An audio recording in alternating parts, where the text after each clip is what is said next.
குறை சொல்ல மட்டுமே தெரியும்.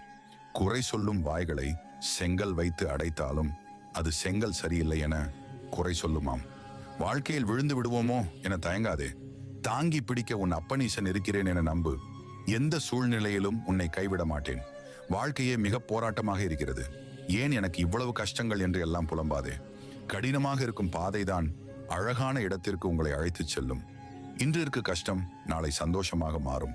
உனக்கு தகுதி இல்லை, உன்னால் முடியாது என புறக்கணிக்கப்படும் தருணத்தில்தான் அந்த தகுதியையும் முடியாததையும் அடைவதற்கான பல மடங்கு பலத்தை பெறுகின்றாய். அதனால் முடியாததை முடியும் என முடித்துக் காட்டு. என் அன்பு குழந்தையே, என்னை வணங்கி நீ வெளியே சென்று பார். நீ வெளியே பார்க்கும் திசை எல்லாமே நான் இருப்பேன். உனக்காக இது சத்தியமான உண்மை. கனவுகளை விதைத்துவிடு, காலங்கள் அதை அறுவடை செய்யும். விழுந்தேன் என்று கலங்காதே, விதைத்தேன் என்று பெருமை கொள். உள்ளத்தின் ஒளி உண்மையாயிருந்தால் உலகத்தின்